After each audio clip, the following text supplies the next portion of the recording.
tranche avec la société gréco-romaine qui distinguait entre l'éros, l'érotisme, agapé, l'amour, et philae, l'amitié, et qui n'imaginait pas de tout grouper. Et le christianisme dit il faut grouper éros et agapé, l'amour et l'érotisme. Et Pascal Quignard dit très pertinemment que c'est une tentative de féminisation de la société, parce que c'est le vieux rêve des femmes, lier l'amour et le désir, et l'éros et l'érotisme. Et que les hommes, traditionnellement, n'en ont que faire. Et même, on reprendra cette idée, parce que je pense que c'est même un danger pour eux. On reprendra cette idée. Et donc, je pense qu'à partir de certains moments, le christianisme a tenté cette utopie du mariage d'amour, mais très vite, la société a repris ses droits, les hommes ont repris le pouvoir dans l'Église, et ils ont de nouveau imposé une structure assez traditionnelle avec le mariage qui était un arrangement en fait, et le désir, où il y avait des professionnels pour ça, quoi, ou des maîtresses, etc. Et cette structure traditionnelle masculine a repris le dessus, même dans une société chrétienne. Voilà. Et c'est quoi le danger de ce désir alors? Alors là, il faut que vous lisiez Stendhal dans De l'amour, qui explique ça très bien. Au premier grain de passion, il y a un premier grain de fiasco. C'est-à-dire que l'homme, quand il aime, il sanctifie la femme et donc il n'arrive plus à la désirer. En clair, il n'arrive plus à bander. Non, les femmes ne bandent pas jusqu'à preuve du contraire. Mais enfin, on va peut-être pouvoir... Vous aviez l'impression que je disais? Ah ben, c'est évidemment que c'est schématique. Ah mais évidemment que c'est schématique. C'est évidemment schématique. C'est évidemment, il y a toutes les nuances du monde à apporter à ça. Mais la grille de lecture, et Stendhal le décrit magnifiquement dans son livre, évidemment qu'après il faut nuancer, il le nuance très bien d'ailleurs, mais la grille de lecture est ça. Et aujourd'hui, cette grille de lecture est niée. Aujourd'hui, on somme les hommes d'aimer pour désirer. Et c'est très intéressant à double titre. D'une part, parce que dans les années 70, on disait l'inverse. Dans les années 70, nos amis féministes disaient « mais nous aussi les femmes, nous n'allons plus lier l'amour au désir, c'est un principe d'aliénation qu'on nous a inculqué depuis des milliers d'années, et on va s'en émanciper ». Et d'ailleurs, pour certaines, elles s'en sont émancipées, elles ont pris des amants, elles se sont bien amusées, et le bout du bout de cette évolution, c'est Catherine Millet.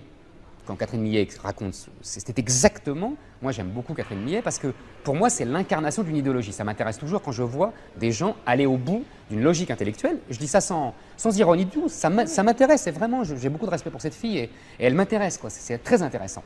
C'est un archétype, hein. Bon. Mais qu'est-ce qui se passe aujourd'hui? Catherine Millet est complètement désuète, si j'ose dire. Parce que ce qui est intéressant dans les nouvelles générations, ce que j'ai observé en travaillant sur ce livre, c'est qu'on est complètement à l'inverse. Aujourd'hui, on est obsédé par l'amour. Et les jeunes filles, non seulement ont retrouvé le comportement de leur grand-mère, même si elles accumulent leurs amants, c'est pas le problème. Le problème, c'est qu'elles disent oui, mais cette fois-ci, c'est la grande histoire d'amour. À chaque fois, on recommence. Mais en plus, elles obligent les garçons à avoir le même comportement qu'elles. C'est ça qui est beaucoup plus intéressant. Et elles sont d'une férocité incroyable, par exemple, sur l'infidélité. Ils prennent leurs valises dans les 24 heures, mais c'est extraordinaire. Les garçons sont tétanisés, ils sont terrorisés. Mais je croyais que les garçons étaient des transgresseurs. Mais justement, ils sont castrés. Oui, ils sont féminisés. Donc ils ne transgressent plus rien. On est bien d'accord. C'est plus des hommes? Non, c'est bien ce que j'ai écrit 150 pages là-dessus. C'est bien ce que je dis. Ce ne sont plus des hommes, ce ne sont plus des transgresseurs, ils sont complètement féminisés et donc ils sont soumis à l'idéologie dominante et ils sont là, le petit garçon de leur maman et évidemment de leur petite amie qui est leur deuxième maman. Et d'ailleurs, c'est très amusant parce que, c'est très amusant si j'ose dire, ils sont éternellement le petit garçon de leur maman qui est ravi, qui les a élevés tout seul, qui a dégagé le père dans les années 70-80 pour ça, et en plus ils sont la copine de leur petite copine, avec qui ils font les courses, avec qui ils partagent les crèmes de beauté, avec qui à qui ils montrent leur épilation, etc. Ce ne sont plus les hommes de leur petite amie, ce sont les copines de leurs petites amies. Image de femme, ça serait donc des hommes? Non, c'est l'inverse. C'est-à-dire que image d'hommes, ce sont donc des femmes. Et si vous parlez d'image, ça m'intéresse beaucoup d'ailleurs, parce que vous m'avez montré les images tout à l'heure, et vous avez vu, il y a une espèce, c'est complètement paradoxal, parce qu'il y a une espèce d'obsession du sexe dans les images de femmes. Moi, j'ai une explication. Je pense que c'est justement à cause de ce que je dis. C'est justement parce que les hommes sont complètement castrés, qu'ils n'arrivent plus à désirer, qu'on leur invente un monde sursexualisé, pour leur donner un peu envie.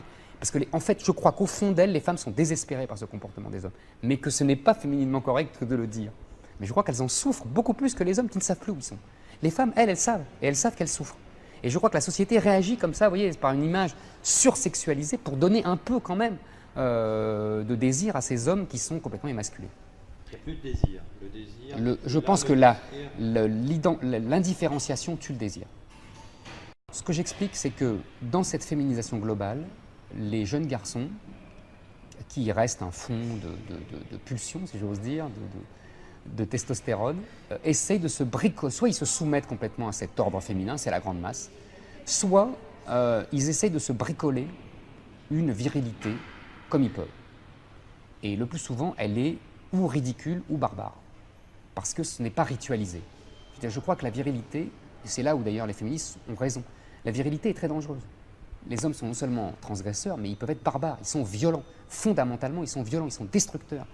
Et c'est pour ça que les femmes civilisent tout le temps, et c'est pour ça que les femmes canalisent tout le temps. Parce que sinon, l'homme détruit. C'est ça une des parties, il ne faut pas le nier. Simplement, moi je pense que le produit de la civilisation, ce n'est pas de nier la virilité pour éviter ça, c'est de la canaliser. Aujourd'hui, qu'est-ce qui se passe? On voit des hommes, des jeunes hommes, qui se bricolent une virilité assez minable. Il y a plusieurs possibilités d'ailleurs. Il y a l'évolution des films porno, ça me frappe ça. L'évolution des films porno, moi quand j'étais jeune, les films porno, c'était des films échangistes en fait. C'était des couples qui s'échangeaient. Ça n'avait rien de méchant, quoi. En fait, c'était ce que j'appelle du libertinage de classe moyenne, quoi. C'était incarné par Brigitte Lahaie. Franchement, il y avait 2 couples, 3 couples, et on s'échangeait les jeunes, les femmes, les hommes. Ça n'a rien à voir avec aujourd'hui. Aujourd'hui, il n'y a plus d'histoire, il n'y a plus de scénario. Ils sont à 10 sur une fille qu'ils tabassent plus ou moins. Ben, je l'ai vu du coup, parce que c'est un jeune homme qui m'a alerté là-dessus. Et qui m'a dit ce qui est intéressant, un jeune homme très bien, sur tout rapport, hein, très, très gentil, etc. Et qui m'a dit, on jubile quand on voit ces films-là parce qu'on se venge. Oui, on n'avait pas ce rapport, nous, aux films porno. Nous, ce n'était pas une vengeance sur les femmes, vous voyez, c'était une espèce de fantasme incroyable, vous voyez, ça n'avait rien à voir. Bon, ça, c'est une façon. Il y a ce que j'explique aussi en banlieue, c'est que ces jeunes de banlieue refusent la société féminisée et s'inventent eux aussi une virilité d'une barbarie inouïe. Je veux dire, ils interdisent aux femmes, à leurs sœurs, de sortir en dehors dans survêtement ou voilé. Enfin, je veux dire, manifestement, ils ont peur des femmes. C'est une espèce de peur panique des femmes qui est le propre. Ils ont un comportement traditionnel, ça a Non, toujours été comme ça. non. Leur père n'obligeait pas leurs femmes à sortir en survêtement. Ah oui, non, je parle pas de ça. Vous comprenez ce que je veux dire? C'est au-delà du traditionnel. Au-delà, je vous assure. Ils n'ont pas, je veux dire, leur père ne brûlait pas la petite Sohan parce qu'elle ne voulait pas coucher avec lui. Vous voyez ce que je veux dire? Vous avez raison, il y a un comportement Mais c'est ce qui se passe dans certains pays du monde. Ah non, pas du tout, pas du tout. Comment vous dire?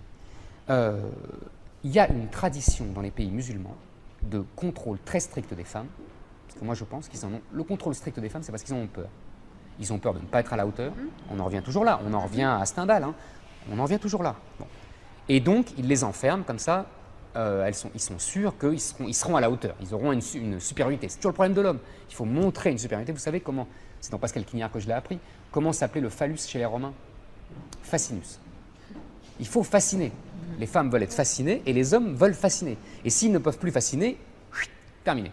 Et justement, est-ce qu'on n'est pas tous tributaires de cette espèce d'imagerie archaïque, mythologique, qui nous fait tous souffrir et finalement, c'est plus cette image qu'on a construite du phallus fascinus plutôt que de la femme qu'il faut absolument...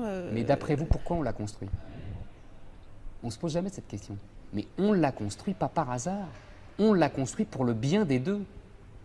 On l'a construit parce que sinon, les hommes ne bandaient pas et que les femmes n'avaient pas ce qu'elles voulaient. C'est pour ça qu'on l'a construit. Vous vous êtes jamais posé la question? Je pense qu'en banlieue, c'est une espèce de délire complètement, de dérive. Non, je ne pense pas non plus. Je pense qu'eux aussi, ils ont déliré. Eux aussi, ils réagissent à cette société féminisée. Et c'est pour ça que je ne suis pas d'accord. Ils délirent bien au-delà de leur comportement traditionnel de leur père et de leur grand-père. Vous voyez, on est bien au-delà. On est dans la folie barbare. Et on est dans le bricolage de virilité complètement débile. C'est ça que je veux dire. Je vous assure, vraiment, je pense que là, il y a des réactions, des interréactions féroces. Et moi, c'est pour ça que je pense que la féminisation va provoquer des violences. Vous voyez, par réaction, parce que je pense qu'une virilité humiliée est une virilité qui se barbarise. Alors qu'une virilité civilisée, encadrée, est utile à tout le monde, si j'ose dire.